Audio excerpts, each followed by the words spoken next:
football without fans, isn't it? You play a football match without fans, isn't it? It can be the greatest game in the world. If there are no people there to watch it, it becomes nothing. And to Johnson. Johnson. And a corner Johnson. Oh, he's in! Henrik Larsson! That is sensational! Nakamura! He has done it! Isn't that just typical? The game is over. The Rebels have won.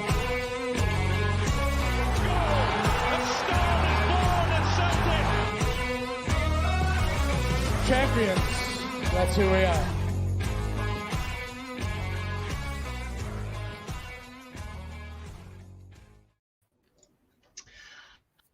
Hello and welcome to another episode of the Jungle Gyms podcast. That is the 4th of July, Independence Day. As you can see on my shoulder, I have a USA top from 1994 in homage to it. Apart from that, I don't really care about Independence Day. I just thought it'd be fun to do that. Paddy, you've shaved your beard. You're looking a bit strange. It's going to take time to adapt for me and yours. Care to explain yourself? Nothing, mate. Just as most people get, the wee time and again, they're getting pissed off with their beard and it gets a bit too itchy and a bit too dusty and whatnot. So week that off. So another week, they'll be back to normal. Looks weird, very, very strange. Now, welcome to the viewers. Hope you are all doing well. Hope you are enjoying this Tuesday evening. By the way, I'm really gutted. I've taken 2 weeks off work and the weather is cack. It's absolutely garbage. And I've got a wee baby who I'm trying to, bond with and look after for this 2 weeks as the missus is back to work now. And you can't go out because the rain is on all the time. You can't trust the weather forecast. And another person that you can't trust either is Paddy as well. So, Studs Lanigan, Paddy, you put him in solitary confinement. Solitary confinement last week. Have you apologised? Have you unlocked this public hero? Profusely, mate. I've issued a public apology. He's unbanned straight away. He's back in the game and very accepting. So thank you very much, Studs. And once again, I do apologise. What do you reckon the chances are that Paddy will get ID'd for booze next time he goes to the office? You do look kind of borderline now. Fuck knows. Probably. Hopefully. That'd be nice for the confidence. Aye. It's been a long time for me, as you can imagine. Right, guys. So obviously, we've had back-to-back news. Has Studs escaped from the Phantom Zone? Yes. Paddy has allowed them back out. Shameful behaviour for Paddy, man. However, in terms of Celtic news, we've had 2 eventful things that have hit the headlines. Obviously, Jota has now been confirmed, 25 million from what I've heard, off to Al Ittihad in Saudi Arabia. And we've also had the back-to-back news of Kyogo signing a 4-year contract extension. Massive news. Whenever there was a popular narrative in the media that there was going to be a mass exodus from Celtic, that the team that Postecoglou had put together, that he built and that finished off last season with a record-breaking treble, that was going to be broken up. But it appears that that's not quite the case. Now, Jota's left, our chief creator, but we've got 25 million for him. So that's ample funds to try to replace him.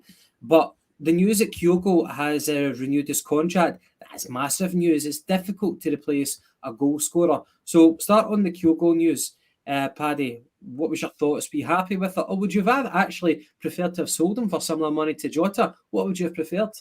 I think, to be honest with you, Gav, I'd kind of resigned myself to losing him. So I was kind of in that kind of mindset, like, fuck it, just sell him, get as much as we can. But honestly, see the day when I heard the news that he signed for 4 years, mate, I was delighted. I had to break the news to the wee fella the other day that Jota was leaving. Because Jota and Kyogo was his 2 favourite players. So as soon as I get the news through, straight on the phone, because he's off school, he's with my mum. So I phoned straight through. I was like, right, wee man, guess what? It's like, what? Guess what? Since Kyle was staying for 4 years. Yes. He's like, all right, I'm on my way back to playing FIFA. Brilliant. It's great news. It's a bit of a good feeling. Definitely at Lennoxtown, I'm sure.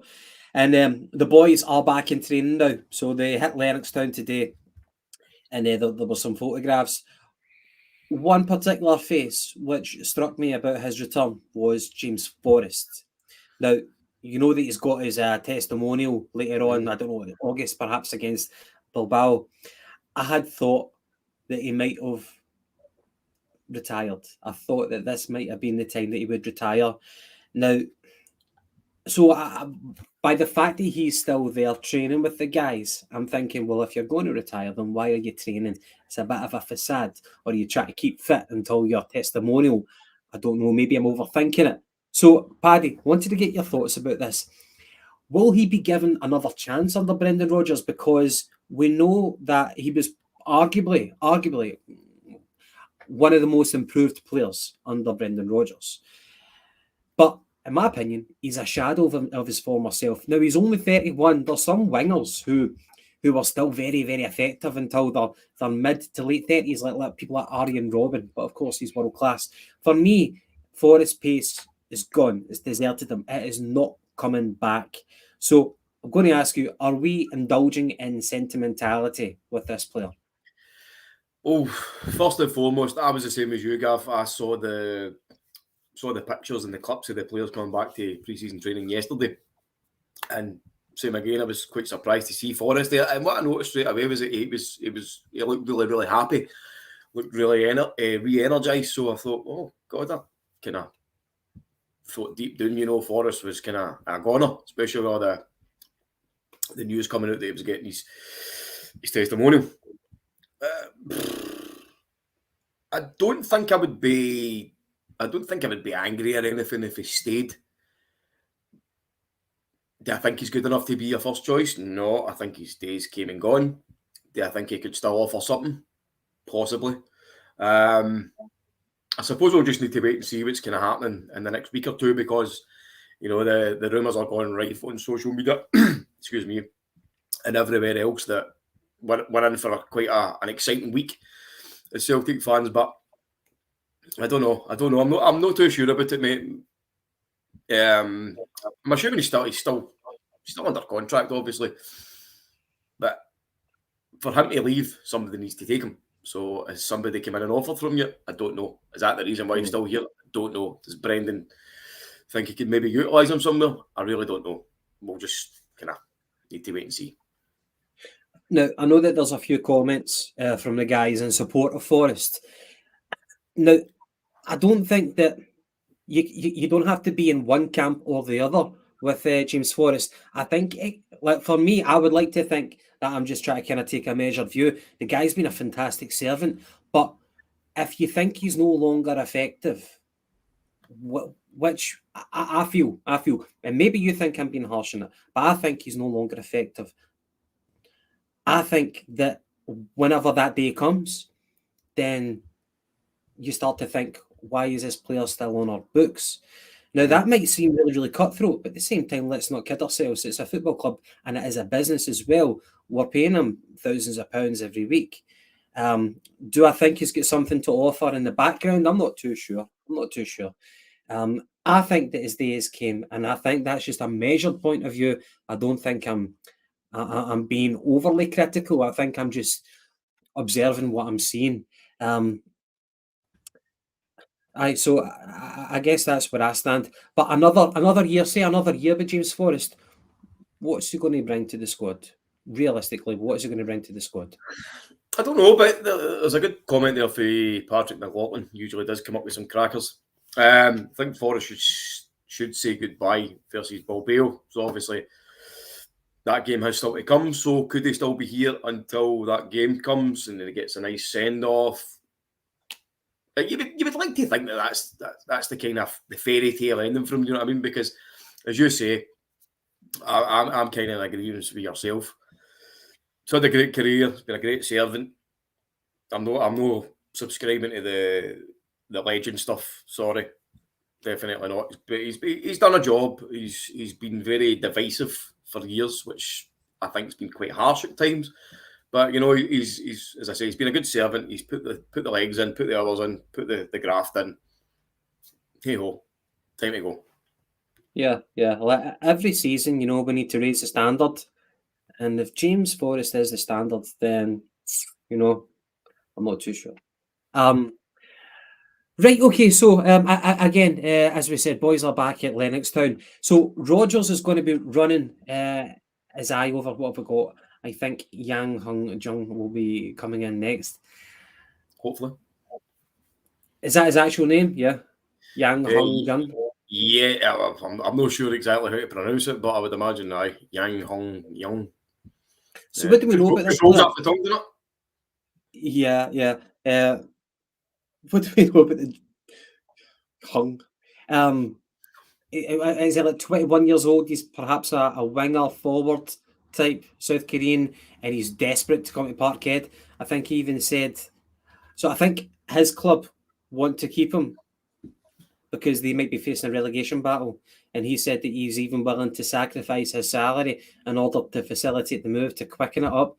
I've not watched anything of the guy on YouTube. Have you seen any clips of him? Apart from that, do you know anything about him? Seen a few clips, mate. He looks. Well, listen, YouTube can make anybody look decent, and he does look decent in it. He's kind of winger type forward guy. But what I did see, Gav, was that apparently this came from Young Hung himself, Hung Young, is that his club don't want him to leave on kind of mid-season, and I think their season finishes in October. If I might be right, I might be wrong there actually. But he basically says that, you know, if Celtic come in for an offer of whatever and it falls short of the club's valuation of him, he's more than willing to make it up financially himself to get that move to Celtic. So I like that attitude. I really, really like that attitude. I don't think I would be happy if I was, you know, a supporter of his club. Like if it was a Celtic player that was saying that, I would pay the wages to go to Saudi. I'd be like, yeah, cunt. But since it's on the opposite side, I'm pretty happy with that. It does kind of ring a bell as such, but whenever you think about it, so Ange had plundered a lot of talent in Japan. Now, I'm not saying that Kyogo would never have moved to Europe, but I know that there were offers in for him before. His agent spoke about it and they turned it down. They were waiting for the right move.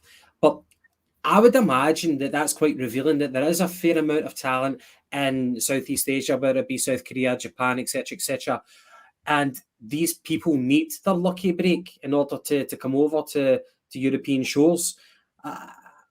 I can understand why he's so eager, even though it's mid-season and it might seem like a betrayal to his own club.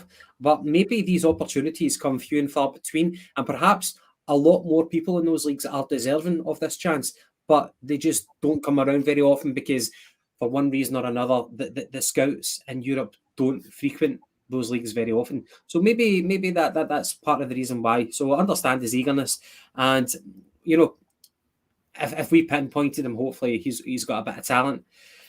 The boy Reader, I watched a couple of clips of him on Twitter earlier on today. I heard 16 million. So he plays for Young Boys of Bern, and the boy looks talented. There's no getting around that. No ignoring that. But 16 million, that would, if that is indeed the figure that you'd be looking at, that would be smashing our transfer record. Do you think that's pie in the sky stuff, or do you think that there's an increased ambition, an increased appetite for risk? No, I think I like what I see, and I like the feel for the club now, because it all seems to be gearing about bettering ourselves, elevating ourselves, and it's all kind of aimed at the Champions League. Obviously, defending the league title, defending World Cups. But if you want to go and make a stand in the Champions League, then we're going to have to kind of speculate, to accumulate. You know, I'm the same as you, Gav. I've heard about this boy Reader before. I think he's been the captain for a couple of years at quite a young age. And he looks a cracking player. So 16 million, I think that's a bargain, to be honest with you. I think it's going to go very, very far. So that's the type of player that we should be targeting. Young, hungry, talented, and just under the radar enough that the big clubs are kind of bypassing them. Perfect for Celtic. Right. Well, the guy does look gravy on the YouTube clips, but another kind of consequence of, say, for example, we did actually break our transfer records and we bought him for. I just hope fucking Corvo's no posting about him on these Newcastle fucking forums and all that. You keep your eyes off our player, young man. Aye. You're more than welcome here. But remember, I'll ban anybody. You're next. I keep it in-house, keep it in-house. Right, let's entertain the prospect that we do actually push the boat out and buy someone of that amount. One of the consequences of that is the transfer wages. So say we brought in somebody of like 16 million. Callum McGregor, he'll be our highest earner. I think perhaps maybe it's like Scott Brown, where he's got a stipulation in the contract where he has to be equal to the highest earner in the club. Mm-hmm. If you brought in someone of that caliber, of that cost, then surely that's going to cause a ripple effect in the dressing room whenever people find out how much the new guy is on. Because if you're going to buy someone for a shitload of money, you would imagine his agent is going to be worth the salt. He's going to demand, I don't know, 45,000, 50,000 perhaps a week. So that's another thing which Celtic I don't think ever have done. I know that Larsson was on a massive wage at one point, but nowadays, last few years, that's unheard of. So do you think that we would actually do something like that, and how do you think that would impact the dressing room if people found out? I don't know, mate. I think Callum McGregor's humble enough not to be that guy that needs to be the highest paid player at the club. Even though he's a captain, longest serving player.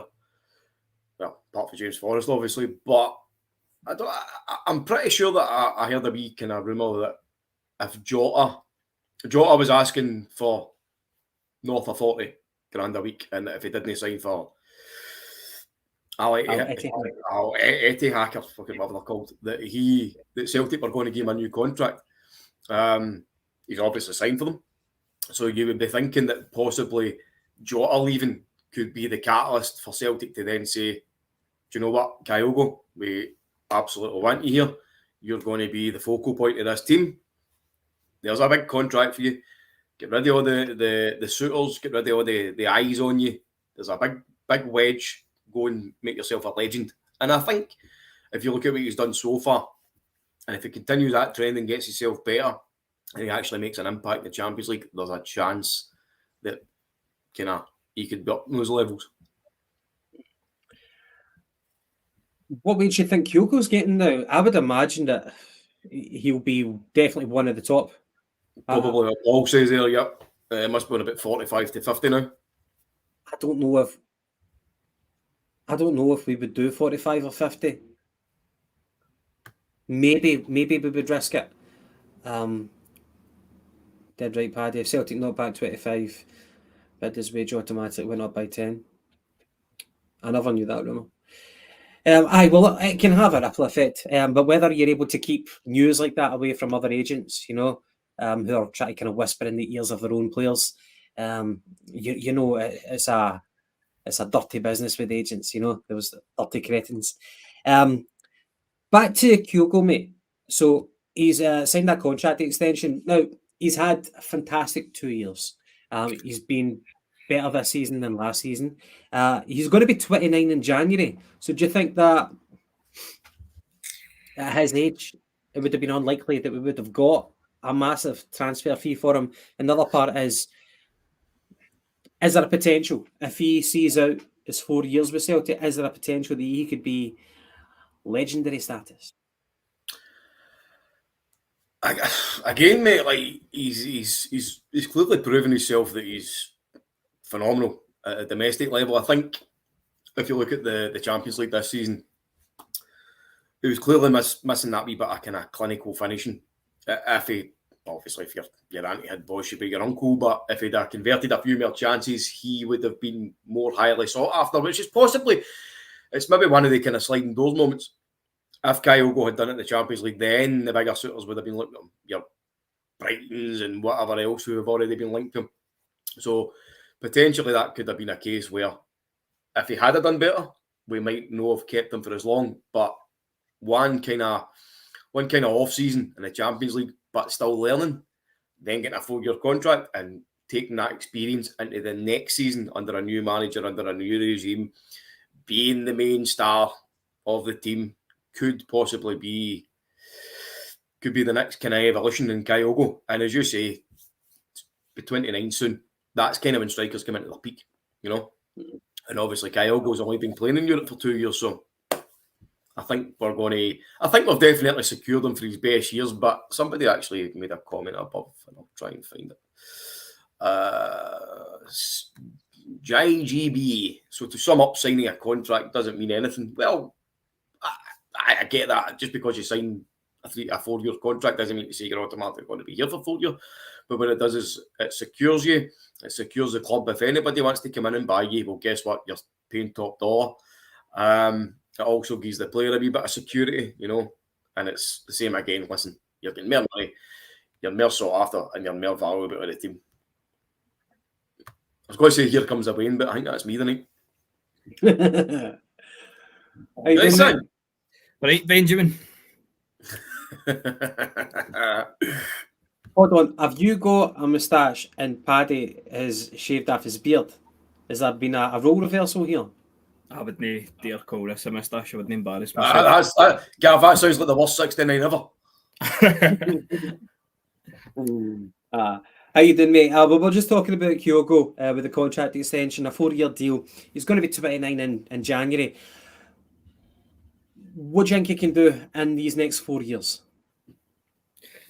Hopefully maybe the same. We obviously want another crack at the Champions League and stuff as well. So hopefully he just picks up where he left off kind of the last couple of seasons and carries it on for there. It'll be interesting to see under Rodgers though, if we still kind of play him the same way, that kind of cheating the offside trap that he done under Ange, scoring the kind of tap-ins and stuff. It will be an interesting one to see under Rodgers if we maybe change him up a wee bit, because he tends to like his strikers a wee bit more physical. Well, if you think about Jamie Vardy, now, the one thing that I know that Rodgers did with Jamie Vardy when he came in, he said, I still want you to press the defenders, but see that goalpost and that goalpost, I don't want you to get outside of them. I want you to kind of remain in this kind of area, that zone. And perhaps he might do that to Kyogo, because sometimes Kyogo might chase down a fullback or whatever, you know.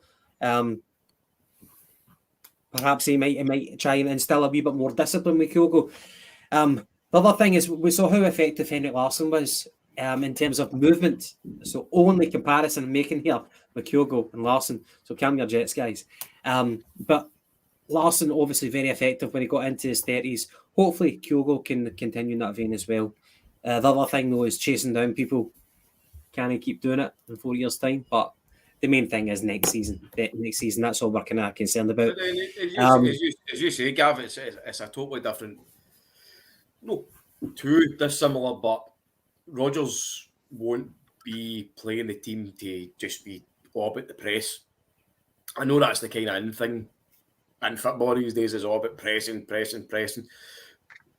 But see, in Scotland, you don't need to do that. You don't need to press, and you don't need to press. And see, in the Champions League, you don't need to do it as much either, because you need to be that more wary about other people making the run. So if you go and do the press, then you're stretching your own team out and you're leaving space in the park. So what you say is about Rodgers and the goalpost with Jamie Vardy, I think that would be the best thing for Kyogo, because, as you say, he's all about the movement, and his movement is terrifying for defenders. So if he's no chasing balls out to the right or out to the left, at least he's going to be somewhere in the penalty box. I don't think he's going to be a penalty box striker, but see if he stays more central and he gets the service, then you'll see flourishing. Is that the word? Blooming. Aye. And hopefully the wingers will do their job in terms of pressing, you know, and as you said, you know, Kyogo can kind of stay in that central zone. The other thing, we knew it was coming, of course, Jota going for 25 million. Now, I have read from Anthony Joseph in his Sky Sports report. Now, he confirmed that it's 30%, the full 30% of the 25 million that we're selling them for, which means, if true, 7.5 million is going to Benfica. So it's quite an outlay, but it's worked to our benefit. We got 2 brilliant years out of him, and we get a shitload of money to take to the bank to replace him with. James, I wanted to ask you this. Jota, for all the plaudits he got, how does he compare to the first season of Sinclair? Oh, it's a tough one, isn't it? I like to both of them. I'd probably have them just a bit of par. If you had a gun to my head, I would probably just take Jota and name her, because Jota kind of done it for his full time here. See it, bitch. See it. Easy answer. Jota. Nah, he done it for his full time here, but his Sinclair kind of tailed off towards the end. I know obviously we was here a wee bit longer, but I'd probably just punt for Jota, but it is close. Okay. Guys in the comments, let us know what you think on that Scott Sinclair in his first season against Jota over his full tenure, whether it be Jota's second season, if you found that more impressive than his first.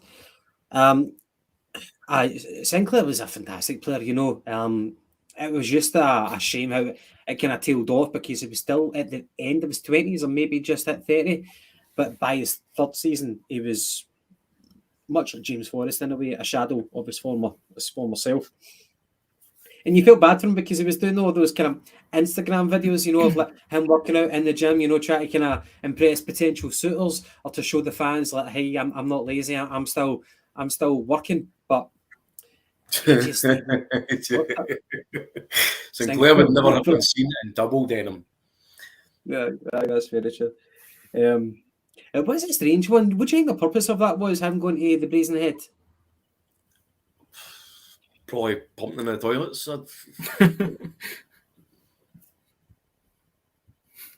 Looked like a promo. Just never got the purpose of it. Right, okay, so rumoured outgoings. Jota was great for us at times. He was inconsistent. He was indeed. I thought this might be a controversial opinion, but I thought sometimes Jota struggled against Tavernier in some of the games. I know obviously he did bag a few goals against them, but I thought one-on-one against Tavernier, sometimes he did struggle. James, is that a wrong opinion or just a controversial opinion? I don't know if I agree, to be honest, because his numbers against him are decent as well. I think Maida obviously was a big part of kind of nullifying Tavernier for the most part. I think I disagree with you. I think Jota was all right against him. Fair dues. I've been full of controversial opinions tonight. I was talking about Forrest earlier on. I've just noticed him, Paddy's gone. I was talking about Forrest earlier on, and we noticed that he was back in training at Lennoxtown. Obviously, he's got his testimonial coming up, and I was just wondering, is he stealing a wage? I was just wondering, what does he have to offer right now to the squad?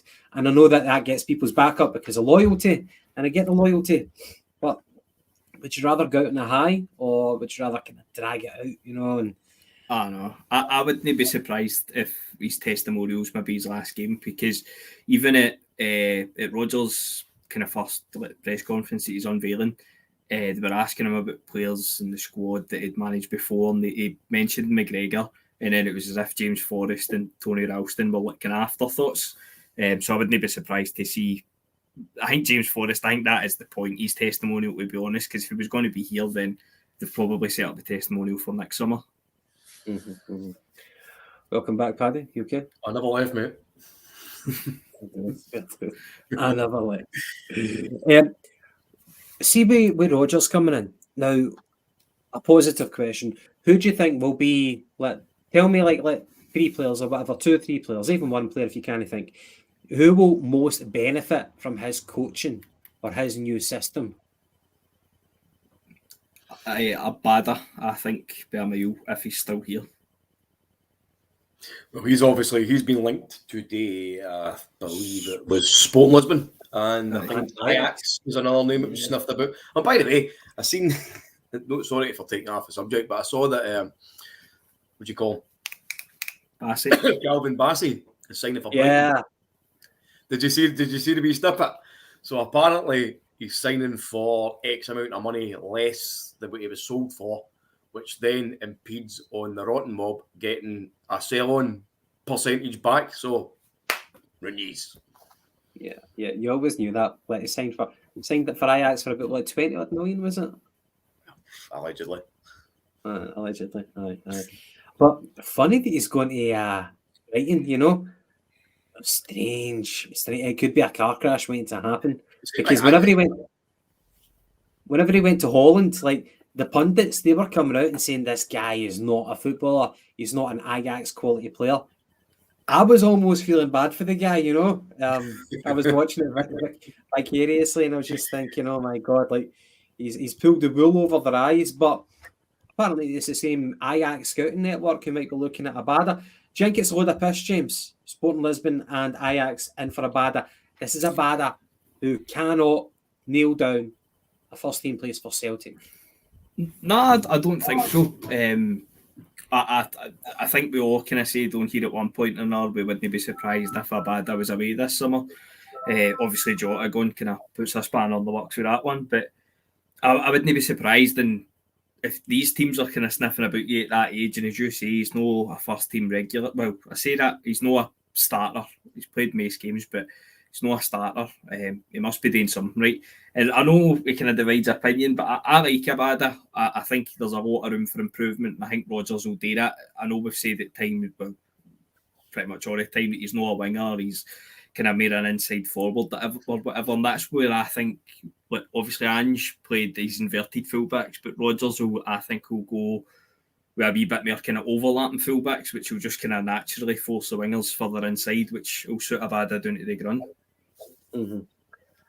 What do you think about Matt O'Reilly under Rodgers? Now, the guy has obviously got a bit of technical ability, doesn't have pace. He's never going to get that pace, but he does have a lot of positives. He had like 12 assists in the league, that more than anyone else. The guy is useful if he's used in the right way. Do you think he could be a Rodgers player, Paddy? You're shaking your head. I'm just looking at that comment there for Woodsy. Will Gerrard come in for any of our players? Unless he's coming in with bids of 40 million, he can get himself to fuck. And with O'Reilly under Rodgers, what do you reckon? I think Rodgers will look at him and say that he's a very, very good football player. I know he kind of didn't perform as well as he did in his previous season. 2 years have been here, haven't I? 2 years. A year and a half. A year and a half. It was good at the start. I think Rodgers would look at him and look at him being one of these players that he can make a project out of. Like, he's got the potential, and he just wants to get the best out of him. And I know there's people in the comments there saying about Turnbull. I think he'll be for the off, personally. Again, he's a player who's got technical ability, but I just don't think he's got in him to make that kind of extra step up, which is what Rodgers will be looking for the Champions League. I think O'Reilly has. Unless, of course, a big bid comes in for England or something. But I can't see it yet. So hopefully, whatever happens, if he's still here, Rodgers can kind of work his instant magic way, which is what he does with some players. I tell you, I think Rodgers is going to love, and I hope, Alistair Johnson. I thought you would say that. Alistair Johnson, mate, because again, as you said earlier on there, James, I think the whole inverted fullback system is out the window because that's not the way Rodgers plays. He loves his bombing fullbacks, and as we all know, Alistair Johnson wears his heart on his sleeve. He'll go through you. He'd go through his granny if she was fucking in the way of the ball. You know what I mean? So I think he's going to be looking at him and saying, right, by the way, listen, you just do what you're doing. You just be your guy. Be yourself. Fucking hurt people. And that's it. Run up and down. Now, people have spoken that Brendan Rodgers has done the inverted fullbacks before. to an extent. I think he started doing it with Leicester, but Leicester got some bad injuries, and I think he had to shelf those plans. Now, James, at left back, Greg Taylor and Bernabei, who's going to come out on top? Got to say Greg Taylor, just based off what we've seen of Bernabei. I just don't really get it with Bernabei. I've not really seen enough. I think he's all right going forward, that push, but defensively, his awareness and positioning just seems a wee bit all over the place. Suppose the flip side of that is that's maybe things that can be coached, and we have spent a fair amount of money on him, so hopefully he can kick on. I know he's been in the paper saying he had a bit of a difficult year last year, kind of personally and stuff like that, apart from obviously moving for the other side of the world essentially. But for what I've seen, it's going to be Greg Taylor. Hopefully Bernabei will probably surprise us all. I think the only one who trusts Bernabei is McGinty, who's not here tonight. McGinty's obviously a big fan of all the crap Celtic players. Bernabei, I've written him off for a while. There's that question: Can Brendan Rodgers coach him into a half-decent fullback, or will Brendan Rodgers be ruthless and say, look, we can do better than you as a backup, or perhaps Greg Taylor will become the backup and he'll sign a top left back? Who knows? It'll be interesting to see. But we've been proved wrong before, you know. Well, you look at the rumoured players that's been spoken about, Gav. I know it's not been anything kind of official or anything, but there's obviously been Reader who's been spoken about in the socials. There's also been left backs. We're talking about the Lille left back, Gudmundsson, I think. I don't think that's happening, but there's supposedly another left back who's in the scope. So I think that is a position that Rodgers is going to go with. Now, whether or no Greg Taylor kind of feels that he wants to be the backup, I don't know. But I think potentially, like, maybe teams nowadays have three left backs because it's such a problem position to fill. It's such a hard player to find. So see if you've got Greg Taylor there, he's capable, he's dependable, he's a big figure. Are you saying that a club is going to acknowledge we're so shite at buying left backs, let's buy three? Just that kind of scattergun approach, and hopefully that one of them is good as that. Is that roughly? What I'm saying is left back is the hardest position to fill in football, right? Because left. Tell me why here. This is news to me. What? Left back is the hardest position. Aye. A left back is the hardest player to find in football. A left-footed left back. I'm telling you. So if you've got one there, if Rodgers wants to come in and buy a new left back, you need to get number one, right? Greg Taylor's there. He's dependable. He can be back up. He can challenge for the first place. He could still be first place. You don't know. But then you've got the young guy Bernabei, who must have some sort of talent. So he's going to have to show his worth to Rodgers. It's a new start for everybody. But clearly he'll have an idea about what players he wants to bring in, what players he wants to play. But somebody could turn his eye, and somebody like Bernabei could do it. Greg Taylor could do it. I don't know. I really don't know. But we're being linked with a couple of left backs, so I don't know. It's hard. Yeah, they're very hard to find. They are, mate. That's news to me, mate. Telling you, a good left back is hard to find. That sounds like a song, doesn't it? A good left back is hard to find. It does. What do you think about Iwata? Thank you, Fanny boys. Thank you very much. Left backs have always been a weird. Is it a weird place for Celtic or just every club manager? In general. So, like, I know that you play your Football Manager, like, occasionally. So, if you were to do like a scouting database, and like, so right backs, okay, if you put down like the search results for right backs, you'll find like, I don't know, 50,000. But if you do it for left backs, is it just like 5,000 or something? Is that how it goes? No, there's obviously people that can play left back, but finding one's hard. There it is, Pam. A good left back these days is hard to find. Fair enough. Right, okay. Iwata, wanted to get your thoughts on Iwata. Now, is there a player there, and can Rodgers coax out of him, or is he going to be a casualty? We'll talk about Maida soon enough, but Awata, James, what's your thoughts on the boy? I don't know. It's a kind of weird one to gauge because I know there was reports and all that apparently all the Japanese players he was impressing the most in training towards the tail end of last season and everything. But see, to be honest with you, I know we had the obligation to buy, but we never actually confirmed it, and it was still a wee bit kind of, is he here, is he no here? See, if he wasn't here, I don't think it would have been any great loss, just based off what we've seen. But he's here, so hopefully he's going to need to show more than he did this season. He was kind of all right, but nothing spectacular in a kind of small amount of game time that he got last year. By the way, is he? I know that were we obligated to buy him? Aye, yeah. Can that be cancelled by either party? We've already bought him now. Have we? Right, okay. Yeah. You said that with such enthusiasm there, Gavin. Delight. I'm just sad. I'm just sad that he can't play left back. You know, Because I'll have to think. now. Somebody mentioned in the comments Davy Hay. Now, on this day now, before any smart arse says on this day, Independence Day, on this day, 40 years ago, the 4th of July, 1983, Davy Hay was appointed Celtic manager.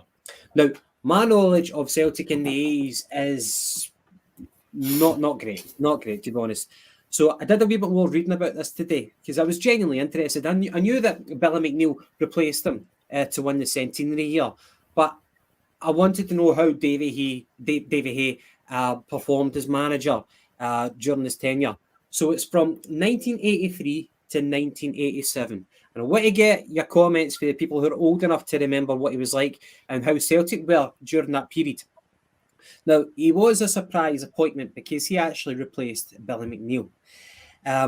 He was very inexperienced as well. He was only like age 35. I think his playing career came to an early end due to injury, called the silent assassin. We all know that.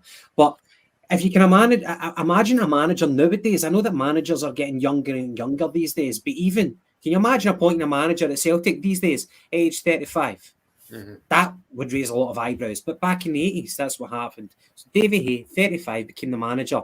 Now, this was a really competitive era in the 80s because you had the new firm. You had Jim McLean's Dundee United, who were a force to be reckoned with. They had Kevin Gallagher playing for them. They got to the UEFA Cup final against Gothenburg. They get beaten in that game. I think they also got to the semi-final of the European Cup in the 80s. So you had that team. You also had Alex Ferguson's Aberdeen team. So a very, very competitive team, competitive teams. And of course, you had Rangers at that point.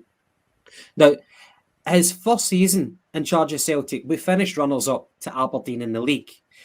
Rangers took the League Cup. The Scottish Cup went to Aberdeen. So it was seen as a bit of a failure, you know. But he was a very, very popular player with Celtic, so there was credit in the bank. Now, the second season, we had a wee bit more luck. Again, we became runners-up in the league to Aberdeen. However, we won the Scottish Cup. Now, this Scottish Cup was actually the 100th Scottish Cup since its inception. And it was 2-1 against Dundee United. And people might remember the clips. Well, we would, but people might have actually been there at the time. So it was a famous free kick by Davy Provan. And Frank McGarvey scored the winner. So that was 2-1 against Dundee United. And that was important. It was a famous one because it was the 100th Cup final, of course, but it bought him a bit of breathing space as well as manager. Going into the third season, that was his most memorable for a lot of Celtic fans, for obvious reasons. We won the league. We pipped Hearts to the title on the final day. Now, Hearts only had to draw, but they ended up losing 2-0, and we beat St Mirren at Love Street 5-0. And of course, that's fondly remembered as Alfie Kidd Day. I don't have to go into too much detail about that, but what a day that must have been for Celtic fans. Now, actually, some critics, they refused to give him full credit for that league win because they said that you won it on the final day and it was because Hearts capitulated. But that's obviously unfair. You know, the league is a marathon, it's not a sprint. So that's a great part of his legacy as manager. Whenever we kind of weigh up how good he was. However, the following season, season 4, Celtic lost the league to Graham Souness's Rangers. My sister getting married. It's really indeed. So Celtic lost the league to Graham Souness's Rangers, who were invigorated with a large cash injection, and they managed to obtain all these players from the English league. The Celtic board at that point were biscuit tin mentality that was in vogue at the time. Davy Hay had his hands tied behind his back, and although we had a great squad of attacking talent, we had Provan, McStay, McGrain, McLeod, McClare, Burns, and Roy Aitken. But for all that attacking prowess, the board never gave him much money to actually buy proper defenders. So his entire tenure as Celtic manager, although there was some success here and there, a lot of people remember for defensive lapses. Some people would argue we were almost an incomplete team. That season, we actually held 10-point cushion over Rangers, and we lost it. We threw it away. So as much as you might say that Rangers had the finances, we were in a great position and we lost. He was sacked, of course. Now, the chairman who was in charge at the time, Jack McGinn, he once disparagingly said, if Davy Hay wants to bring those players to Celtic, then he will have to pay for them himself. Can you imagine getting that backing from the head honcho at Parkhead? And that was so regrettable. If you can imagine that we had someone strong at the helm with good money, and that was Rangers going into their strong period of 9 in a row. If we had, stability, how history could have changed. But anyway, Davy Hay gets sacked. And he was sacked on the 28th of May, 1987. And actually on the same day, he learned of his replacement on the radio. And of course, that was ironically Billy McNeill, the guy who he'd replaced. And I saw one quote, and it was from Tommy Burns, and it might surprise you. He said, Davy is a hard guy and a lovely, totally straightforward and honest bloke, but I don't think he was the right man to manage Celtic. So I found that quite revealing. Obviously, he was a Celtic hero in his playing days. He came back as manager, very, very, very inexperienced. And perhaps the board kind of used that inexperience by not giving him the money that he probably deserved. But he won us a Scottish Cup. He won us the league. But of course, he was sacked. And then we brought in Billy McNeill. And we won the centenary year. But I found it an interesting part of Celtic history. Not something that I'm really well read up about. But aye, there you go. Any thoughts, Paddy? I think one of the interesting points that you made about his defensive liabilities or whatnot. Obviously, I was still a wee bit young back then, but everything I've read and watched back and whatnot, he was desperate to get some stealing at the back, and he ended up. I'm sure they ended up signing Mick McCarthy. Yep. Man City. For about $500,000, I think, roughly. Yeah. They bought him in his lap. He'd spent that full season begging for a big, ugly, no-nonsense fucking centre-back, and then they got him one and sacked him a week later. Yeah. Shocking. And I think and the other thing that springs to mind about Davy Hay, other than obviously being the manager, winning the cup, winning the league, the Rapid Vienna games, it's a player that we spoke about, Gav, and I know you've said that your dad spoke about, and probably some of the viewers and whatnot have spoken about guys like George Connolly. Probably could have been the most talented player to play for Celtic, potentially. I know he was very, very, very good friends with Davy Hay, and I think it was when Davy Hay left as a player, that's when George Connolly kind of went on a massive downward spiral. So that always kind of ties in whenever you hear Davy Hay as well. Yeah. And Hubert Jameson actually with a comment. So Davy Hay did come back later on as a scout, and he had a big role in identifying the players for Celtic, like the Three Amigos. So, very, very respected player. And it's just a shame how it ended with Celtic as a manager and also as a player. I think he went on strike in his latter days because he was deserving of an improved contract, but he ended up going down to Chelsea for about 225,000. I think I saw that figure. Just a shame that things worked out. And he was certainly one of the most talented players from the Quality Street gang. So it's no an uncommon thing, is it, for some Celtic heroes and legends to be mistreated by the club over the years? Aye, totally. Hopefully history doesn't repeat itself, but I guess you'd be naive and thinking that wouldn't be the case. Anyway, back to today. What else have we got?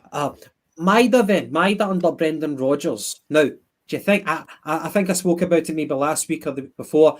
I don't think he's going to persist with him as a winger, but I made the point because Jota is better as a left winger. So now that Jota's away, I guess that argument is up in the air. Do you think Brendan Rodgers would prefer him as a centre forward, James, or do you think he'll still play him as a winger? I really don't know. I think he will stick with him on the wing, but see, to be honest with you, maybe not immediately, but I think Maida could be a casualty with Brendan Rodgers. Maybe not this window, maybe he will give him a chance, maybe get to January or something. I just don't think he suits, assuming we'll kind of try and play the same way the first time when Rodgers here. I just don't think he fits into that kind of style of play. I know he was a kind of mainstay under Ange, but even in his best day under Ange, he still kind of split opinion between the support. And I don't, as I say, maybe not immediately, but certainly in the long term, I don't see him being in a Brendan Rodgers team. Just to quickly move to the sideways, the Korean tour has been scrapped. I saw a comment released by Celtic on the BBC website, and it was due to the logistical and financial promises of the promoter for this Korean tour. That's not been met, and that's why we've cancelled the game against Wolverhampton Wanderers in Korea. But as far as I'm aware, we're still going to go to Japan. I think it's just the 2 games in Japan, Yokohama Marinos and Gamba Osaka. I think those are the 2 games. Before then, though, we've got 2 games in Portugal. So we're going to be playing in Portugal quite soon. We're doing obviously a bit of training in Lennoxtown, moving to Portugal. We've got 2 games like kind of behind closed doors almost, and then presumably we're off to Japan. I envy the Celtic fans who've got the money to go over to Japan to watch the games. That'd be some buzz. It really would be. It's amazing into how quickly things can change, because when Ange was still here and the Australian tour came up and we were speaking about how excuse me, we could open up Celtic to the world and we could pull in so many people for a different sect to be new Celtic fans and start supporting the club. And then it was like, we need to capitalise on the Japanese connection, the Korean connection. And then we heard that, the tours were coming up and we're thinking, great, this is fantastic. This could kind of globalise Celtic on a scale grander than what we are now. And now it's scrapped. Yeah. Shame. That's a shame, because I'm pretty sure there would have been people looking forward to seeing Kyogo. Well, they will see Kyogo, sorry, but and if we decide if we do sign the boy well hung, he could have been going back to Korea as a legend in green and white.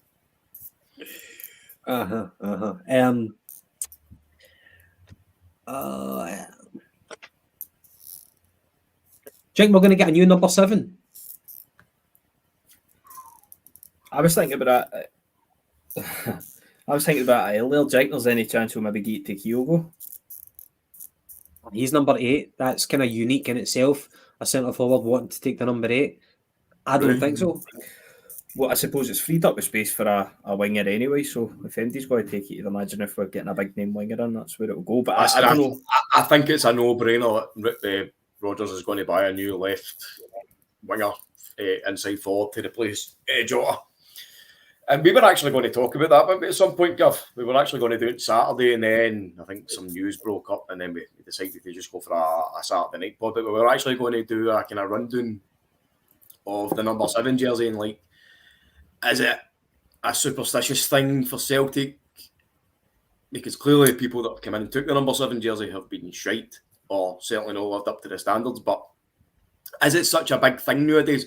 Like, when you've got players coming in and taking number 88 and 67 and fucking 99 or whatever. Do you know what I mean? Do you think that there's still a lot of impotence put on the importance of a number in the jersey?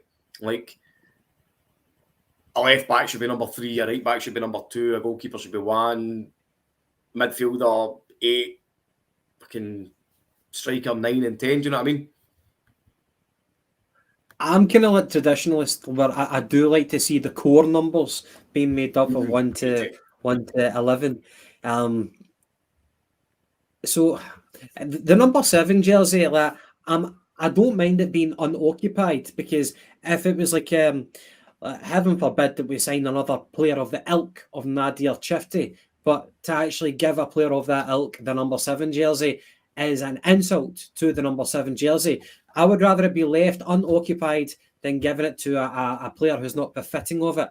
Now, I know that there's an added pressure of giving someone the number 7 jersey, but I think if you are given the number 7 jersey, then you should have that inbuilt mentality where you back yourself. People like Jota was definitely a number 7. Like Paddy Roberts on his day as well, he had that confidence about him. So I think if you're given the number 7 jersey, you should only be given it if you've got that confidence where you're not going to crumble under the pressure. Even McGeady should have had the number 7, maybe even a Sean Maloney type player. But I'm happy for it to be unoccupied if the right candidate doesn't come along. Just to comment on 2 posts there, Gav, I know somebody mentioned Brown Warrior was. I wasn't suggesting that your suggestion was a lot shite around, but I think he's signed for Atletico Madrid. On a free base, so that's not happening, mate, unfortunately. I would take him though. And Brendan Rodgers, they had a massive fallout out, Brendan Rodgers and Soyuncu. I think so, aye. So he's definitely away to Spain as far as I'm aware. And there's Chilpel as well. I think he's number 10, is he not?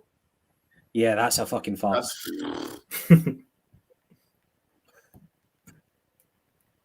Number 10, man. Oh, that's bad. What about that one there? Tillio, by the way, I'm really starting to like the look of this wee fella, Tillio. Again, I know it's only YouTube, but you can see the type of player that boy is. He's very, very fast. He's tricky. He's both-footed, which is, again, like with the left backs, it's very, very hard to find. So that could be a potential wee surprise coming on. Chilpel says that Holmes took the number 15 jersey. He's another guy that I'm looking forward to seeing, by the way. I just hope, like me, he shaves that shitey tash off. I'm actually gutted that Holm doesn't have Odin on the back of his top. I thought that would have been so badass. You know that he actually asked his parents to get for Thiago to be his middle name. Imagine doing that. That's a bit strange, isn't it? I was thinking, like, his name's what? Odin Thiago Holmes, so it's like Norwegian, Spanish, and English. So I take it. No. He actually asked his parents to change his name to incorporate Thiago into his middle name. Like, according to Wikipedia, I read that before he signed. Fair enough, you know what I mean? Was that because of the Liverpool player? I seen that, but I just kind of took it to be like Twitter rubbish. I seen that he asked to change his name to Thiago because is it Thiago Alcantara or something? Is his favourite player or something like that? Well, I suppose it's not really that kind of strange when you think of the amount of kids jumping about in Glasgow. Well, teenagers will be now called Henrik. You know what I mean? They've no Swedish blood in them. That's awesome. Have you met any Henriks? I heard one, Lorenzo. Yes. I heard a Lorenzo on the bus many a year ago. Lorenzo! No, I've not met a Henrik yet. I've met 2 or 3, aye. Yep. There's a lot of Lennons. I've definitely met some Lennons. Yeah.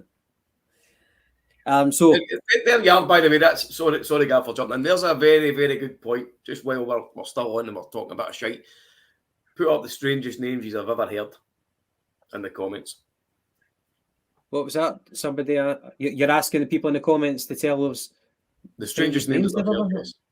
All right. When I was speaking to the midwife who delivered our baby, and I was asking her for like daft names that she's heard, and one of the parents, when they were in the labour ward, they were going to call their daughter Ladasha, but it's Ladasha. hyphen.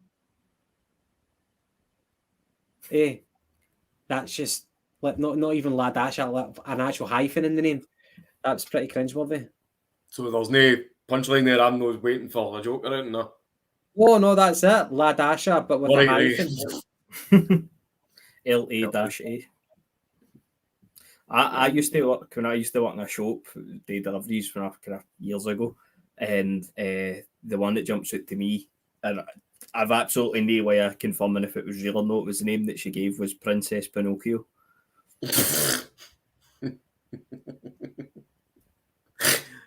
I wonder if Gary money. I was giving your dinners ready. Who was that? Who was that up above there? Just let me find that comment. Street shitter. I worked with a guy, Wally Dick. Aye, that's. I knew somebody called Wally Dick as well, but I worked with a cunt called Robin Dick. I know. He was a dick. And by the way, I just got into the house in time to catch a wee bit of tennis. And Andy Murray was playing a guy called Penis Tun. I don't know if that's how you pronounce it, but that's certainly the way it was spelled. I think it's called Peniston, but it's like Penis Tun. Come on. Jan Vena Gurafest link. Yes. Oh, yes. Are you on a Bentley? By the way, here's a shitey dad joke for you I've just made up. What did the annoyed mother say to the boy up the stair who was playing tennis? Say that again, please. What did the annoyed mother say to the boy upstairs who was playing tennis? You're making a racket. Come down for your juice. Fucking something like else. Aye. Stop making that racket.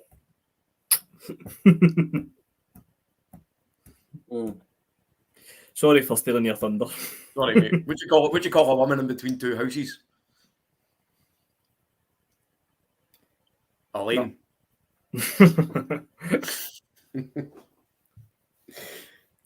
I saw one on Twitter yesterday. Have you ever heard of reverse exorcism?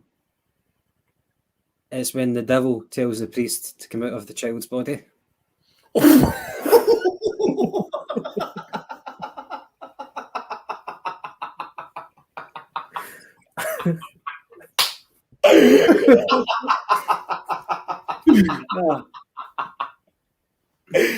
Oh, you bad man. You bad man. Oh.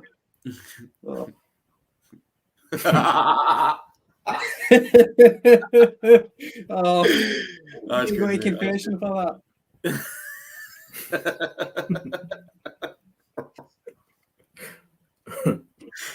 Brilliant. Right, anyway, we're going off at a proper tangent. Anything else, gents? In fact, what about the McTominay stuff? I know it's probably pie in the sky, but would you take Scott McTominay? 100%, but I think it's pie in the sky. See, I think it's an interesting one because the majority of the time I've seen him for Man United, he's been red rotten. But then when you watch him for Scotland, it's like a totally different player. So I don't know. Be curious to see like wages and stuff. I don't think it will happen anyway, but be an interesting one. I think he'd be a fantastic signing for Celtic. He would boss it. But he would be, but you're going to be looking at a transfer fee about 30-40 million quid or something. So you could see him, if he's going to leave Man United, going to somewhere like Newcastle, which would be great for Convo, the Comets, obviously, but no harm. No harm. It'd be great to have him, but nah. Yeah. Any other kind of pie in the sky rumours? Paddy, you were talking about a Jose Perez. Aye, I saw that today, mate. He's been released for Leicester. No, he's Corvo. He'll be able to tell us about his time at Newcastle. I thought he was a decent young player, and I thought the same at Leicester as well for the kind of fleeting times that I saw him. So maybe there could be a wee link there between Rodgers and he. So if he's good enough, he could get him on a freebie if the manager fancies him, and vice versa. Aye. There's still a few people within our squad. Do you think this will be the time where we say goodbye to James McCarthy? Probably. I would like to think that James McCarthy never get played under Ange because he wasn't mobile enough. Probably the same reason why Turnbull wasn't playing. But, you know, Rodgers does like a kind of defensive midfielder. They don't need to be fucking Usain Bolt or this and that. As long as they can play football and they can still run a wee bit, which I'm pretty sure McCarthy can. So I would really, really, really like to see McCarthy getting at least a crack to show that he's still got something in his locker. And he's still got something to prove, and you know he can come and play for Celtic and that fucking mad accent that he's got. But I don't know. We'll see. Hopefully. Adam Montgomery, he signed on loan for Fleetwood. There you are. Thank you, Corvo. Jose Perez, decent player. He would smash it in the SPFL. He used to play for Newcastle, didn't he, before he signed for Leicester? Yep. Right, Albion Ajeti. We need to get rid of him. He's still taking a wage. I don't know how long he's got left in his contract, but we got rid of Barca, so surely we can get rid of Ajeti. Who else we got? We've spoken about Forrest. Mikey Johnson coming back on loan. You know, Rodgers has already seen him play. And listen, Mikey Johnson isn't the same player that played under Brendan Rodgers, right? I'm not saying that he's fucking went sky high with his talent or anything, but he is a wee bit older. He's took a plunge and went to Portugal. Bit of respect for that because he's a kind of homely kid, if you want to call it that. He's jumped ship. He's went to a new country. He's trying to get a new experience. I think by all reports he's doing well enough. Could he come back and make his mark? Possibly. There is a player there in Mikey Johnson. He just doesn't see that. Well, I've not really seen much of him in Portugal, so I'm only going after the reports. But for me, when I saw him play, he's got great skill. He's not afraid to take a man on. What he's not got is the final picture yet. He's not got that kind of final pass or the ability to, well, say the ability, the kind of the street wiseness to look up and see where a man is. He's just your typical young winger. He's just full of energy. He just wants to get his head down. He just wants to take a man on and try and cut inside and shoot. So again, it'll be up to Rodgers if he wants to give him a shot. I don't think he would be the worst guy to come in and have as even a squad player, because there is a player there in him. Again, he's had injury issues over the years. He's had confidence issues. So could that be something that Rodgers could see and say, look, there's another guy who we were talking about earlier. We could make this guy a project and actually try and help him fulfill his potential. If not, we'll just go and sign somebody else. Aye. Contrasting views here for the guys. Chilpel doesn't think he's got much to him. Brown Warrior, he's a late bloomer. He could be a late bloomer. He's not yet bloomed. Like the guy is 24 years of age. I think he's actually older than Jota. Sorry, James. Right. No, I was just going to say that as well. I'm sure he's 2 years older than Jota, and I swear we have this conversation for about the past 10 years in pre-season. We talk about him as if he's a young boy, and he's no.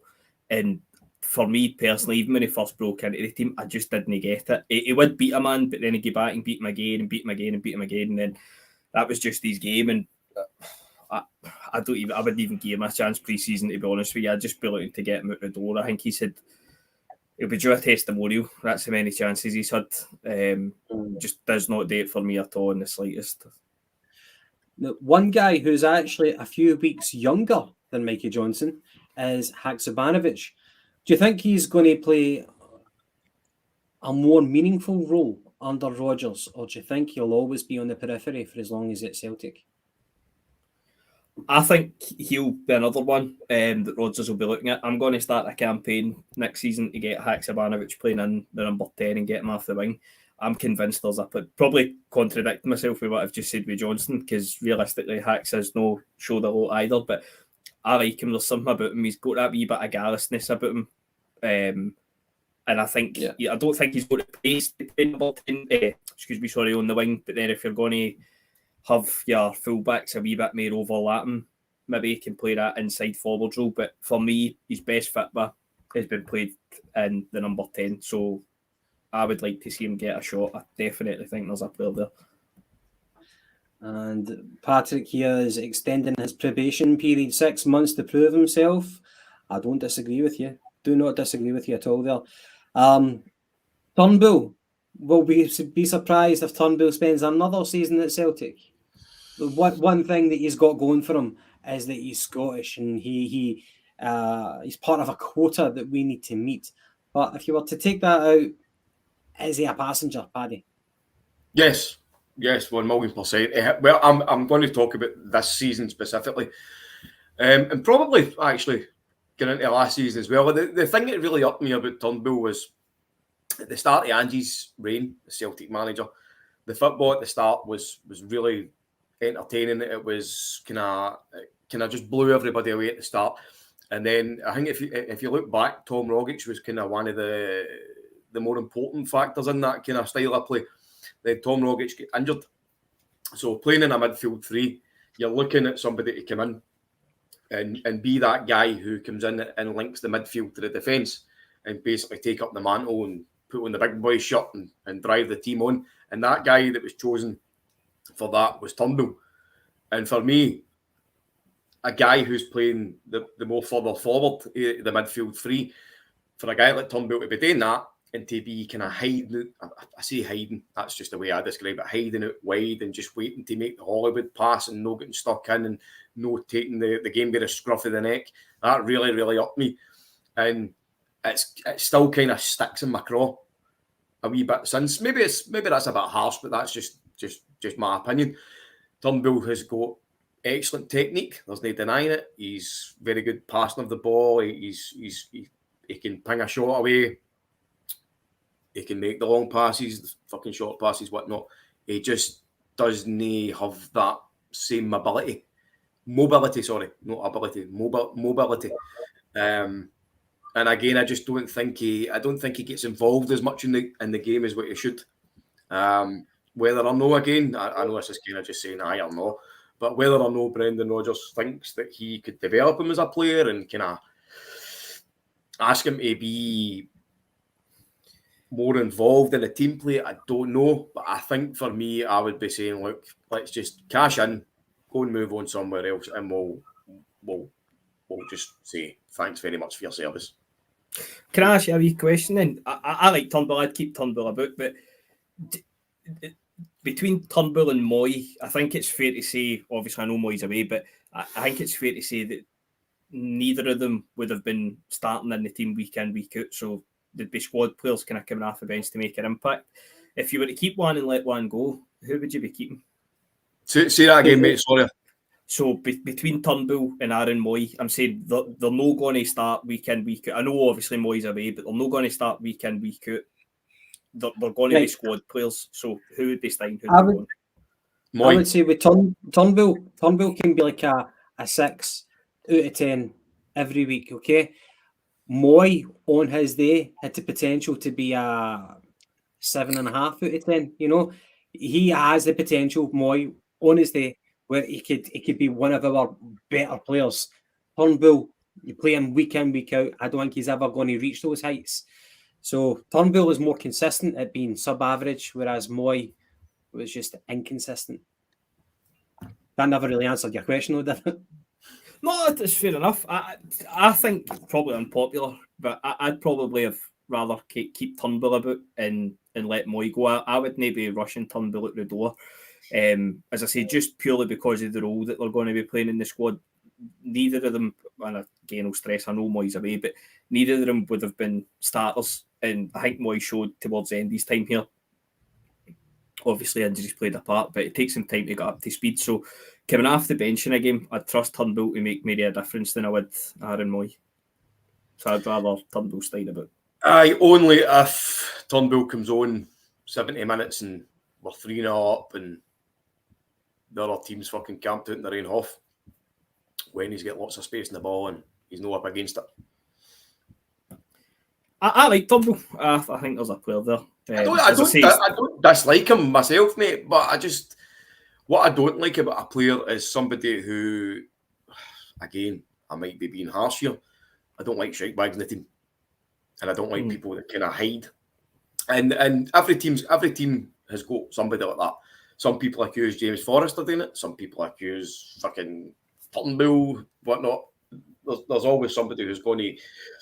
People are going to have that opinion, and that's certainly one that I've got. But Turnbull, again, I might be harsh, and again, it's nothing personal against the laddie. I just don't think he gets involved as much as he should be. I'm basically saying that he's no playing as well as he can, because I know that there's definitely a player there, and he could probably be a really, really good player, possibly a star for another team.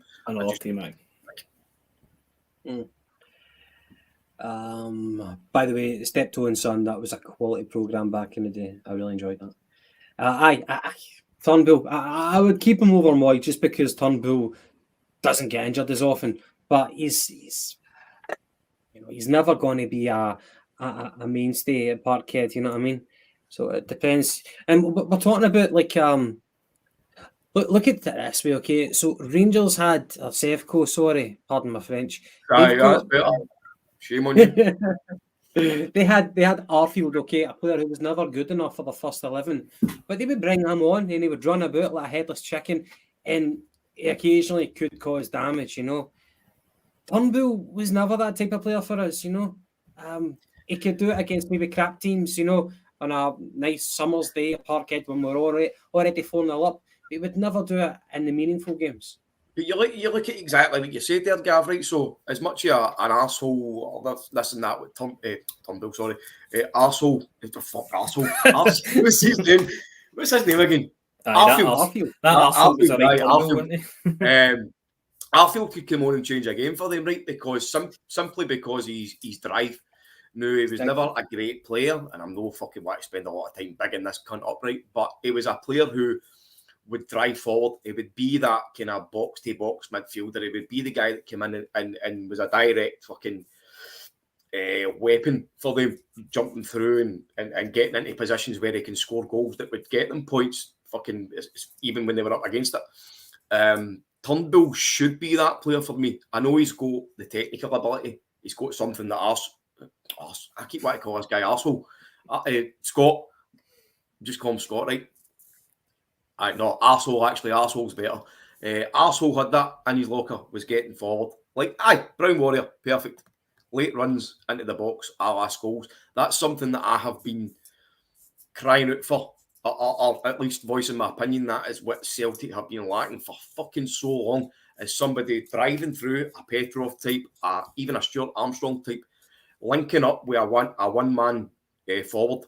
So if you've got one striker up front yourself, I know you've got the wingers backing them up and whatnot, but if you've got one guy up front and you've got three men in midfield, the player who's at the tip of that triangle should be the guy that's busting a gut to go up and turn that one guy up front into two and back them up. So if you've got one guy playing against two strikers, you need somebody there to help them. You know what I mean? And that third midfielder should be the guy that's making the runs for the midfield. One drops back when Celtic's attacking, one goes forward and one sits in the midfield. We don't have that. And we don't have that. And that's what I'm hoping. We haven't had a Petrov type since, well, Stan, you're right. I'm hoping Hatate could hopefully fulfill that role, because he has got the engine on him. We've saw it time and time again. He likes to make those busting runs. The game against the Rotten Mob, we beat them 3-0, the midweek game.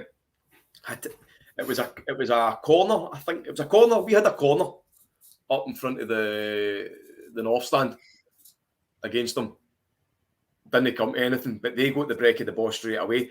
And Hatate made a fucking lung-busting run all the way for their box, right back to basically, I think it was our left back area. So the guy's got the drive, he's got the heart, he's got the energy, he's got the stamina to be that guy that just fucking makes the busting runs. He can score, he can shoot, he can get involved, he can fucking use physicality. He's got the technical ability as well. He's an absolute diamond, that boy. And there's Brown Warrior again.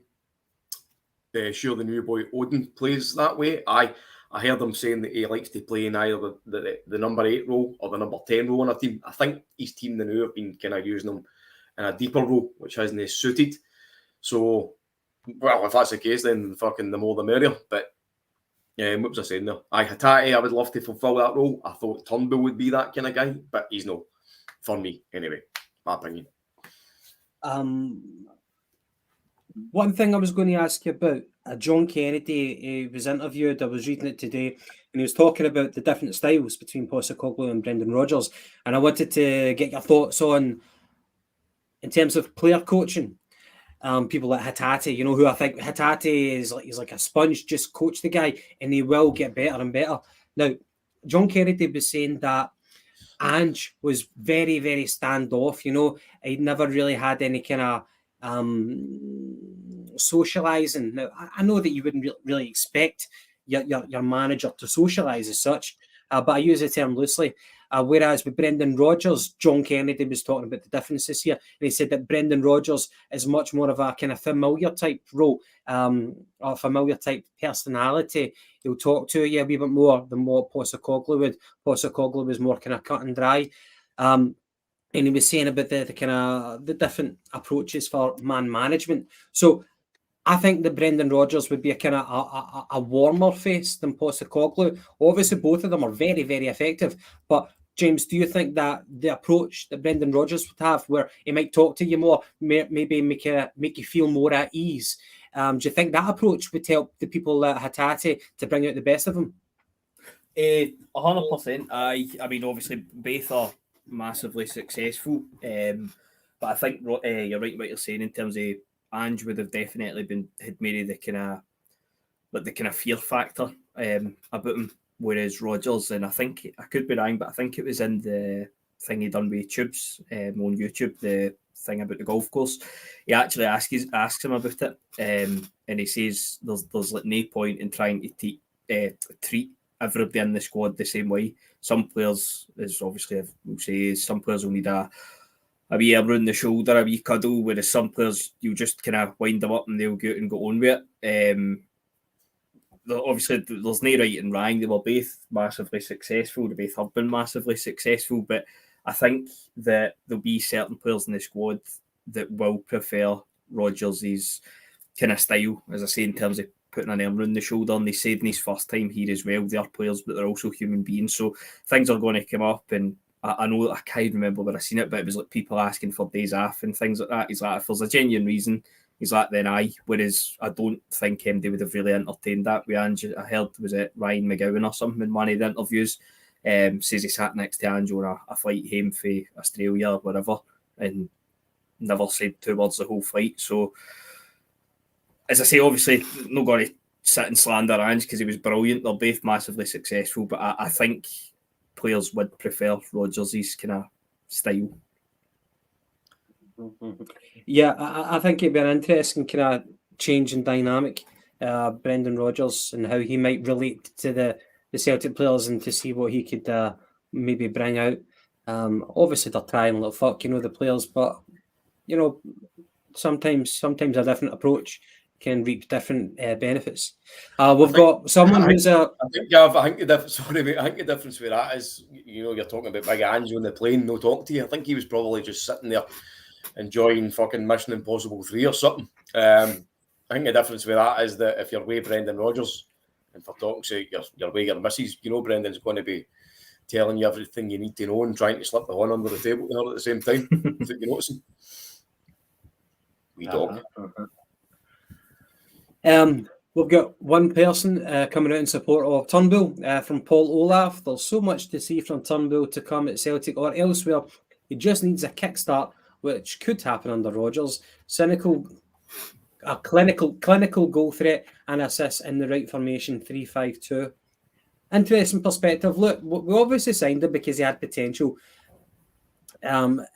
He was the top man at Motherwell. He's not been the top man at Celtic. Perhaps if he was given more responsibility, then he would flourish a wee bit more. But the ceiling that he can get at, do we have other players who can get to a higher ceiling? I guess that might be the difference. Any other comments here?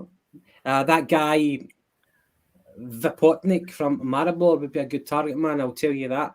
I've not seen anything about him. I've just heard his name being floating about on the social media. I don't know much about the guy, but let us know what you know of the guy. So he's a target man. Do you think we need a target man? Do you think people were talking about it. Woodsy was talking about it earlier on. A third centre forward.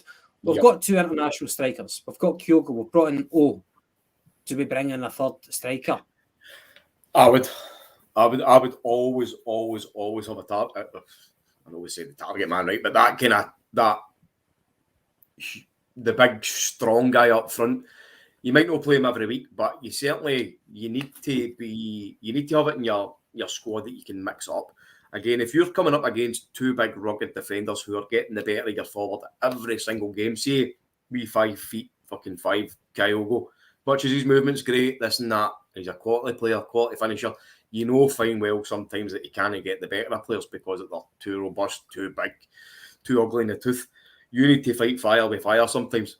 A big Chris Sutton type, a fucking John Hartson type, somebody with that physical presence. I know Big O's a big laddie, big lumpy a boy. I just think he's a bit wet behind the ears now. But I would love us to sign an experienced forward rather than like a project type guy. Somebody who's been there, somebody that's been on the rounds, somebody who's possibly been in the Champions League at one point. Doesn't need to have been fucking at massive level, but somebody who's experienced that. But no, definitely somebody there to mix it up, especially in Scotland. I know what I mean. And if you look at the team that they're building along the road, Gav, they're not going for superior football players. They're going for big, ugly, strong guys. They're going to be playing a certain style and fashion, and it's something that they were getting the better of us this season. They were physically dominators at times. I know we snuck wins, I know we snuck points, but they still overpowered us with physicality. And we need to fucking fight that. We need to do it, no question. And the midfield is a place that we've got to do it. So I would love us to sign a target man, yes, and I would love us to sign that defensive midfielder or the tough tackler or just the guy who runs about with his chest puffed out, like a Scott Brown type, a fucking Neil Lennon type, any cunt like that.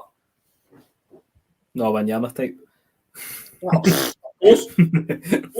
Bring him in with pal Johnson. Okay, it's an interesting one. Yes, plunge. We want to do that without sacrificing our, for want of a better word, kind of fluidity, you know, that kind of good passing style that you would like to think we've got with Brendan Rodgers. So if we're going to bring in people who are physical, they need to be able to play football as well. You know, it has to go like that, hand in hand. What about, see, I know the idea of a goalkeeper's been floated. Would you be looking to spend, or how much would you be looking to spend on a goalkeeper? Because I always think if you're going to spend big on a goalie, it's a bit underwhelming. That's brilliant, by you. That's brilliant. Oh, has the body of a cane ball in the face of an 80s henchman. I like that. So, James, you were asking, would we want to spend good money on a goalkeeper? Aye, because I always just think if you spend big on a goalkeeper, talking kind of 5 million plus, it's a wee bit kind of underwhelming. I think we definitely need a goalkeeper. Hart was inconsistent as fuck towards the end of the season, and it's getting that way. A good Hart these days is hard to find, so I'd be looking for another one. By the way, I would be overjoyed with fucking pride if we signed that Dominic Livakovic, Croatian goalie. And there's somebody just said there, Eke boy, spot on, mate. Well, I'm assuming that's what you're talking about, but no, Dominic Livakovic is a fucking great player. He would light it up here. If no, I would honestly see. I would love us to go back in for Forster. I know he was shite last season with Spurs, but listen, he's still a fucking top class goalie. He's an OC major similar to Hart though.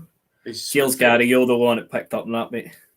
Picked up what? Did you make a joke, James? Sorry. You can watch by the way, all the viewers, this usually happens. We James a cracking joke, but Nathan gets it until he texts us later on the WhatsApp going on. Did you not see that joke now? A fair point. What was it? Tell us again, mate. Just so that we can acknowledge. No. Listen. We need to acknowledge your wit, your humour. No, that's fine. You had to be there. Well, tell us later on then. Tell us after the pod later on. Aye, I'm on in the group chat later. We were there in body, James, just not in spirit. What were we talking about? Goalkeepers. Goalkeepers. We've spoken about it before. Look, Hart can't save a penalty. You know what I mean? For all the money in the world, he's. See, whenever you think of Forster, you think of Boric. There was defining games in their Celtic careers where you thought, "Fucking hell, what a keeper he is." Joe Hart hasn't really had that. Does he need to have it? No. But maybe that's what defines the top goalkeepers to the lesser mortals. It depends. Like if we've got an X amount of budget for this season and we've got certain priority areas in the team, is the goalkeeper one of the top 3 priorities? Probably not. I would say a right winger or a left winger, whatever way you want to look at it. I would probably get 2 wingers. I would also get another centre midfielder. And then you're looking at defender as well, somebody to challenge Starfelt. And then maybe goalkeeper comes after that. It was a horrid joke, man. Horrid joke. Fucking Pucho. No, I don't think we should be prioritising signings. I get what you're saying though. I don't think we should be saying, oh, we need the left back, the right back, or whatever over a goalkeeper. I think we should really be looking at overall and saying we need to elevate all positions that are needing it. And I think goalkeeper, we don't have anybody else apart from Hart that could play as a goalkeeper. So we definitely need at least somebody who can come in and challenge Hart. No, be a backup to Hart because we've got 2 of them, 3 of them maybe 4. I don't know. Bain, Segrist if he stays. Who else? Fucking whoever. No, we need somebody there. But we give Hart these 2 years. No one else will touch it. No, listen, it doesn't need to turn sour for Joe Hart. Joe Hart is still a quality goalkeeper for Celtic. I think we can do better for the Champions League. And I think Joe Hart's already acknowledged that, that he's definitely coming to the end of his career. So I don't think he would be too upset if somebody came in and took his jersey on merit because they were performing better. I think he would be the kind of guy that would come in and support them, work with him every day and try and kind of pass on all his knowledge for the team. But no, definitely I think we need a top class goalkeeper for the level that we can get. Mm-hmm. Yes, of course. The main priority, left back. Fuck it, let's buy 5 because one of them surely is okay. If we can find 5, if we can find 5. It's like looking at a dartboard, Gav, and you're stood over there and you've got 5 darts and you just throw them all at the one time. What one hits the target? And sometimes you might end up hitting the bullseye, but then that's because somebody's standing in front of you naked. Oh, you bastard. There's no good segue for this, but I was thinking, who's the biggest shite bag that you've seen don the hoops in recent years? My nomination would be Jeremy Toljan. I thought the guy had no heart at all.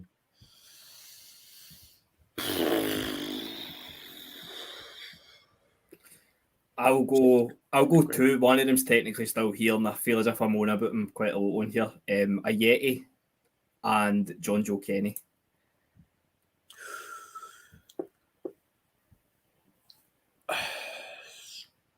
Probably on the evidence of the night, I would have to say Turnbull, but honest to God, he's probably going to fucking give me pelters here, but I would say McGeady.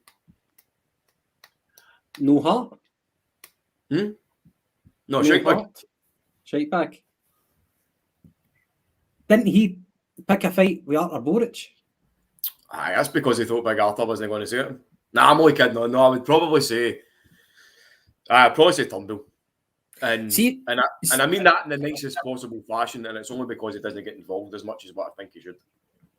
If you look at all recent signings, though, you could probably argue that players with good hearts these days are hard to find because it's like they're all kind of a bit powder puff. Like nobody really comes in and sticks a boot in. Was that a joke that you just made there, James? Is that landed second time? Aye. That's we didn't. At least it landed this time. It's all right, by the way. We made it about 10 times before you even came on, so that's how. Oh, fuck, well, there we go. I wasn't here, so it didn't count.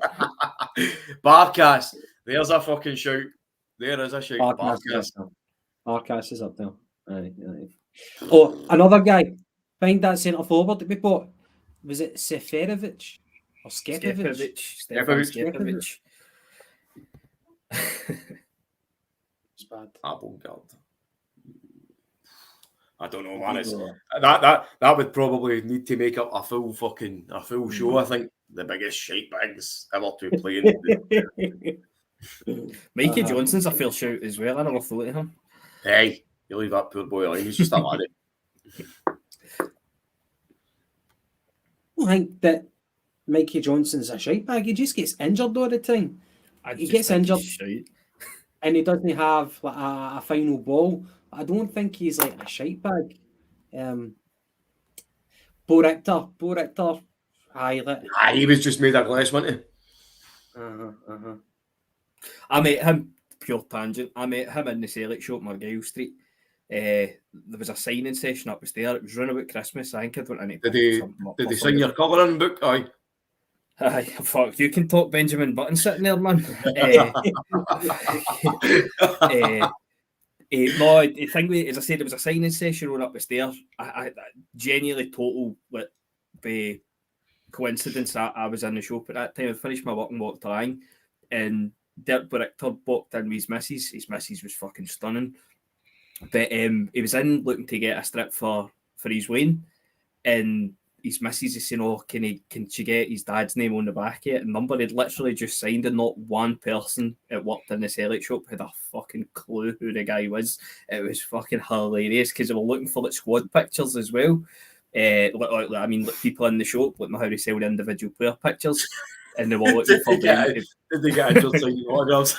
Rustring, but no, it was funny as fuck because like, you don't want to walk in and be like, "I'm Dirk Richter," do you know what I mean? Like he was a sound enough guy, but it was just fucking hilarious. And not one of them, they're calling him Legs 11. That's the one that always sticks out because he did not have a fucking clue who the guy was. It's hilarious, man. Right, that was one of the ones you had to be there. Did anybody say it to him though? No, I think like, people. I've actually got a picture with him as well. Fuck. But people ended up getting pictures, and I think somebody ended up saying to one of the staff, like, "That's some new signing, Dirk Richter." His bud was fucking phenomenal. Sure, 10 and all. Google it now. I want to Google it now. I'll do it after the podcast. Another question I did want to ask you was, so there's another league season, and it beckons where the stakes are high for the Champions League, as it is every year, but we're aware of the changes that are going to be taking place in the Champions League when it's going to go to a larger group division. So because of that, the new manager coming in,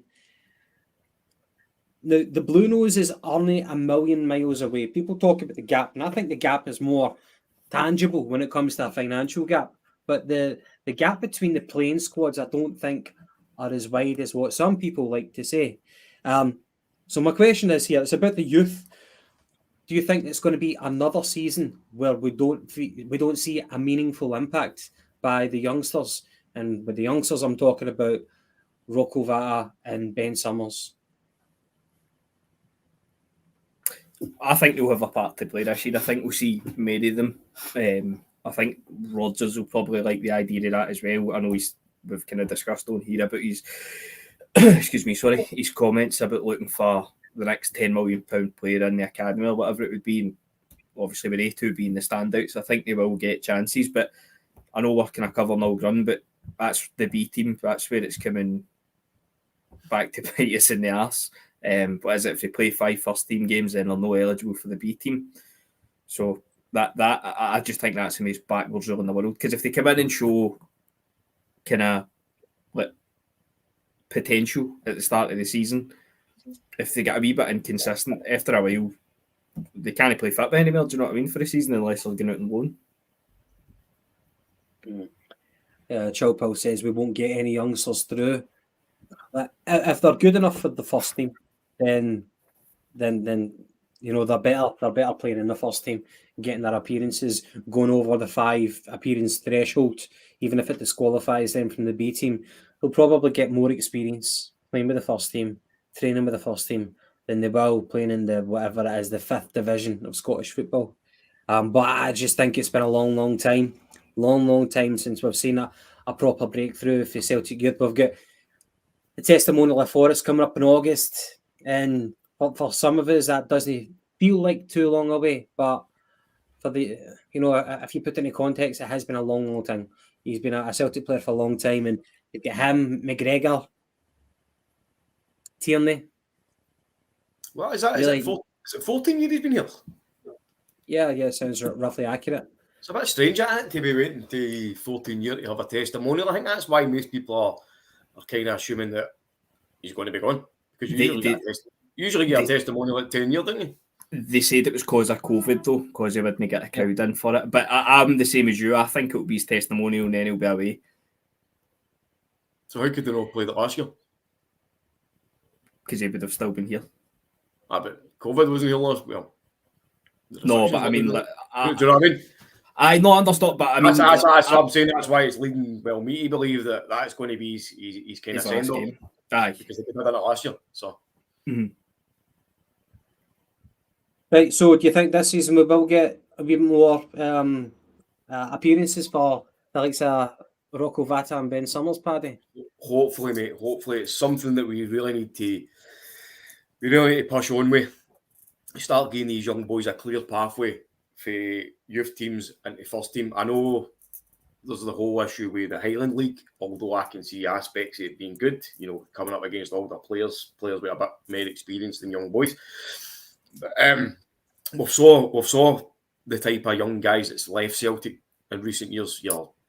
Morrison's and whatnot going to Bayern Munich, Angelini going to Stoke, I think it was. Players like that. Players that were told, listen, it's kind of a closed shop. There's no fucking point. No, maybe not told that specifically, but they've kind of realised that and they've left. I think there is a lot going on in the background, and there has been going on for maybe a year or something. That we're kind of trying to put stuff into play that will make it better for the young team. I think we were two sorrows don't make a summer. I like it. It was good. I see somebody's got a bad echo though. So basically, I think they're putting a lot of impotence into the youth teams, kind of getting them to play the same formation and systems as the top team. Getting, I think, an extra couple of pitches up in Lennoxtown for what I heard, and they're going to be having the young boys specifically training at Lennoxtown rather than Barrowfield. So everybody's in the one place, everybody's in the one kind of arena mixing with each other, and there'll be the usual X amount training every week with the first team. This and that, we all know how it works, we all know how it needs to work, but what needs to work is we actually give these young boys an opportunity, whether or not we think it's worth it because of this whole fucking rule. If it's still in play, play the 5 games, as you said, James, then you can't play for the unders again. It's fucking pish. It really is pish. It's just hampering all the younger players. But what's hampering... There's two things that hamper the young players for Celtic, right? Number one is they don't get a chance. And number two is sometimes we can't give them a chance because we demand instant success. So we need to go out and buy players to deliver that instant success. And really, in recent years, it's only been through necessity. We've gave these young players a game. Tierney only come in and get a game because he was injured. Harp back to fucking John Kennedy, blah, blah, blah, fucking Davy Marshall, only because of injury. It's only really been Forrest and Callum McGregor in a long time who have come in and got a game on merit because the managers picked them. And they've ran with it and they've cemented down a place. I get how hard it is to bring young players through, but I just don't see how the generational gap, like when it was all back in the 70s and 80s, when Celtic teams were made up of young players, but it's no new. You know what I mean? There's got to be more impotence on your youth academy because all you're basically doing is you're just filling up your youth academy to go on and play for somebody else. For me, there's no point in having them there unless you're like a Chelsea and you're fucking selling them on for tens and millions of pounds. We're not doing that. We hardly get a penny for any of our young players. and sometimes they go on and do better for our teams, but we're not getting any fucking benefit out of it. So I just hope something can be done, something can be tweaked. Maybe Stevie Hamill coming in can oversee something. I don't know. I just cross my fingers, mate, and hope that I can see a day where Celtic players, a right good majority of them, have came through the academy and they've made that step up. Yeah, I hope it becomes a reality. It's just been far too long, you know. I get that it comes in cycles, you know. Doesn't happen every season, and that soundbite, you know, of Brendan Rodgers where he says, "I'll look to my academy for the next £10 million player." You know, it's just a soundbite. You know, it doesn't happen like that in reality. But it's been far too long since we've had one of our own come through and make a name for himself to make us proud. So hopefully it won't be too long. Certainly Rocco Vata, a lot of people are putting faith behind the boy. So if it's not this year, maybe it'll be next year when he really takes it the bull by the horns. Gents, I am aware of the conspicuous absence of Studs Lanigan. We have been assured by Paddy that he has released him from solitary, but I think by tomorrow we'll be seeing his faces on milk cartons. That's the only concern. Gav, it's like that scene in Pulp Fiction. The Gimp has been released. Oh, Studs is a lovely man. I would compare him to I'm only kidding, Studs. I'm only kidding, mate. Don't hate me. I know you already do. Right, gents, anything further tonight before we wrap it up? It's been an enjoyable evening. It's been a long evening. Nice. Thank God McGinty's not here because they'd have been choking for us to shut it down after about 20 minutes. Yeah. Aye. So I guess we'll be back on next Tuesday. I think between now and then there might be a game played behind closed doors in Portugal. Whether we get to see it or not, and whether it's worthy of a post-match review, time will tell. But yeah, we'll probably be back for next Tuesday's Tic Talk. But hope you've all enjoyed it tonight. Thanks very much for your comments. If you haven't done so already, hit that like button. It does us a big favour. And please, I just want to read this comment here for Strangelove the Doctor. Globalisation, as well as the rise of David Murray's financially doped Rangers, destroyed youth development, not to mention the SFA reducing the size of the league for greedy clubs to increase revenue. Yes. By the way, Strangelove, haven't seen you for a while, mate. Good to see you back up commenting again. Thank you. And thanks to everybody else as well, of course. Of course. Paddy's got his favourites. We know who is not one of his favourites. These are all my favourites. By the way, I know Gav's... Hey. I know Gav says obviously we'll be back Tuesday. Maybe try and squeeze another one in at the weekend. I don't know. But again, the banner's been ticking up throughout the programme. You can see us as there on Patreon as well. It's a subscription service. We're not telling you any lies. Again, it supports us, but you get a lot of extra content as well. Stuff that you don't see on YouTube or not. Only getting bigger. Stuff that we're getting ready. You get to see McGinty. What's up? You get to see McGinty on Patreon. The only fucking time you'd see him is on the FBI's most wanted list or something. Where is this man? Have you seen him? Call this number. Yes, there's a link there. If you want, jump on, give us a wee subscription, whatever you want. Plenty of content. But I won't bore you with the plugs, but great to have you on again. The flagship Tuesday Tic Talk show.